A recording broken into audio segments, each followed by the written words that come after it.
आप देख रहे हैं बेनिफिट टीवी। नमस्कार, मैं रविंद्र कुमार। आप देखना शुरू कर चुके हैं बेनिफिट टीवी न्यूज। हम जनता की आवाज़ लगातार उठाते रहते हैं, जनता की समस्या लगातार आपको दिखाते रहते हैं।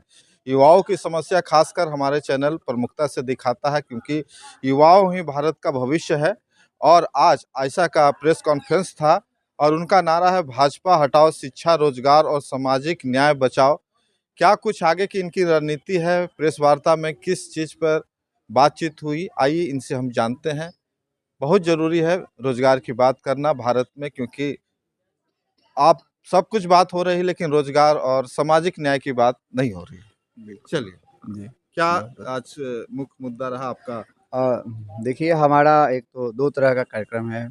एक हमारा राष्ट्रीय एक हम लोगों ने कैंपेन लॉन्च किया है, जो भाजपा के 10 साल हो गए। जी।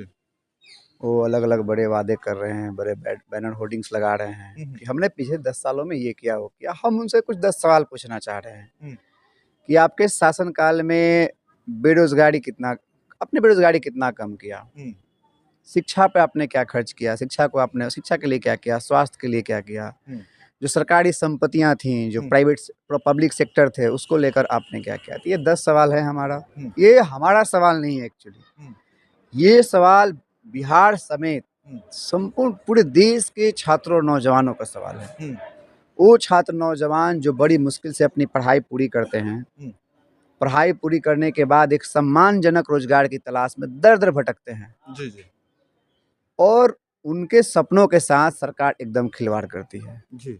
आमतौर पर बिहार में देखें तो बड़े लेवल पर इंडस्ट्रीज़ नहीं है।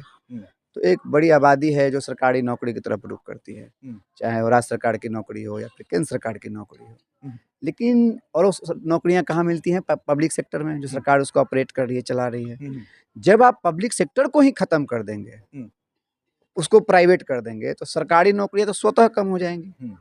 और जहाँ इंडस्ट्रीज़ नहीं है, वहाँ जहाँ अलग कोई काम नहीं आपको है। रोकना चाहेंगे, जैसे कि आप जानते हैं कि बिहार सरकार हो चाहे केंद्र सरकार हो, संविदा और आउटसोर्सिंग पे लोग को रोजगार दे रही है। कुछ दिन रोजगार पे रहते हैं नौजवान, मैं उस पे आ उस रहा पे हूँ। हाँ, मैं तुरंत उस पे आने ही वाला था। हाँ, बताइए।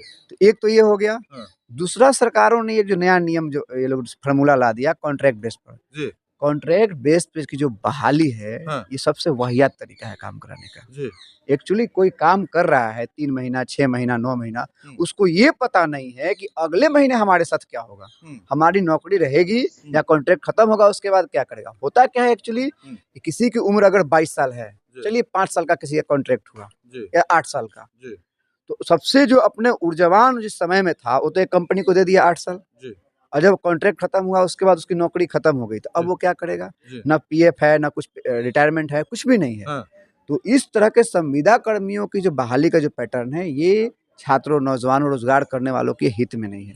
हम लोग बाकायदा इसके खिलाफ मुखर साथ लड़ते रहते हैं कि जो संविदा कर्मी है उनको परमानेंट करने की भी हम लोग मांग उठाते रहते हैं। बिहार के 44 विभाग है जिसमें से संविदा कर्मी हैं, और कई संविदा कर्मी ऐसे हैं जो उनको 7 साल 8 साल नौकरी लिया गया, उसके बाद हटा गया, और अभी भी आशा कार्यकर्ता, आंगनबाड़ी और तमाम तरह के, जैसे कि रात्रि प्रहरी और पंचायत लेवल में बहुत सारी चीजें हैं, वो अभी भी दर-दर के भटक रहे हैं और गर्दनी बाग और तमाम जगह ब्लॉक स्तर पर धरना प्रदर्शन कर रहे हैं। क्या ऐसा इन लोगों के लिए कुछ करना चाहेगी? विगत 1 साल पहले हम लोगों ने यही आईएमए हॉल में रोजगार महासम्मेलन हम लोगों ने लगाया था, जिसमें इस तरह के जितने भी संविदा कर्मी थे, उनको हम एक प्लेटफॉर्म पर लाएं और उन तमाम डिमांडों को लेकर हम लोग सरकार के पास गए। कुछ उसमें समाधान हुआ और अभी कुछ लड़ाई अभी चल रही है। धन्यवाद। जैसा कि आप जानते हैं कि हम संविदा कर्मी और आउटसोर्सिंग की लड़ाई लगातार लड़ते आ रहे हैं। आज हमारे साथ हैं आयशा के कार्यकर्ता। इन्होंने साफ शब्दों में कहा कि संविदा कर्मी आउटसोर्सिंग का जो भी मुद्दा है हम लोग प्रमुखता से उठाएंगे और सरकार को जरूर बताएंगे। कुछ कहना चाहते हैं? हाँ, अब ये तो एक बात हो गई शिक्षा रोजगार की। इसी के साथ-साथ बिहार में जो प्रेस कॉन्फ्रेंस का मुख्य जो बात थी, आयशा का 15वां राज्य सम्मेलन होने जा रहा है और ये राज्य सम्मेलन संपूर्णतः छात्रों, नौजवानों और शिक्षा को बचाने की लड़ाई को केंद्र में रखते हुए हम लोग बिहार में 15वां राज्य सम्मेलन करने जा रहे हैं। तो हम तमाम छात्रों, नौजवानों से आपके चैनल से माध्यम से अपील भी करना चाहते हैं शिक्षा रोजगार की लड़ाई को बचाने के लिए आपको फिर एक बार मजबूती से सड़क पर उतरना होगा, क्योंकि 2024 सामने है। फिर वो उसी तरह के जो धार्मिक उन्माद है, तमाम चीज़ें हैं, उसमें आपको बांटा जाएगा। आपका शिक्षा रोजगार का सवाल फिर से पीछे रह जाएगा। यही बात है कि 15वां राज्य सम्मेलन हमारा 23-24 को दिसंबर में बिहार में होने जा रहा है। चलिए, बहुत बहुत धन्यवाद। इनका साफ शब्दों में कहना है कि आप लोग बिहार के जो भी नौजवान हैं इस सम्मेलन में भाग लें और अपने हक और अधिकार के लिए सड़क पर उतरे। जय हिंद। आप देख रहे हैं बेनिफिट टीवी।